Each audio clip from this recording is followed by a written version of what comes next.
আরে বন্ধু বান্ধব গুলো মনে হচ্ছে কলেজে গেল সবাই, কেউ মাঠে গেছে। এখন আমি একা পড়ে কি যে করি, বাদাম চলবে নাকি বসে বসে? যাই আমিও একটু ঘুরে আসি। হুম।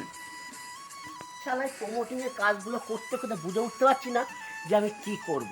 কোটি কোটি টাকা ব্যবসা, তো এই টাকাগুলো কোথায় রাখবো? যদি মাটির তলায় রাখি উই পোকা খাবে, তুই চালের পরে রাখি মানে ছাদে রাখি ইঁদুরে খেয়ে যাবে, আর ছাদের উপরে রাখি বৃষ্টিতে ভিজে পুরো ভাসতে ভাসতে ভাসতে একদম চলে যাবে সেই সমুদ্রে।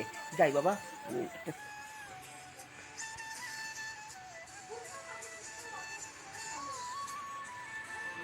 দেখে চলতে পারিস না? তোর সাহসটা কম না। তুই বুঝতে পারছিস না তুই কার পিছনে লাগলি? কেলটু কেলটু পিছনে তুই লাগলি। তুই দেখ তোর আমি কি করি। হ্যাঁ। কেলটু দাদা, বুঝতে পেরেছিস? শোন, কেলটুর নামে না বাঘে হরিণে একসাথে জল খায়। যদি আমি মনে করি তোকে এখান দিয়ে দিয়ে উড়িয়ে দিতে পারি, তুই জানিস? দেখবি? হ্যাঁ হ্যাঁ, অনেক দেখেছি। কি অনেক মুখে ফটফট করা যাবে।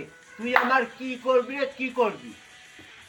এমন একটা থাপড় মারবো তো চিরকাল দাগ তো থাকবে, ব্যথাটা তুই অনুভব করবি সারা জীবন। নে,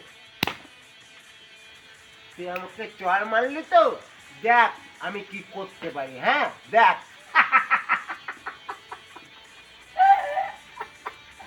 কি করবি কর। এই দেখ এক ফু।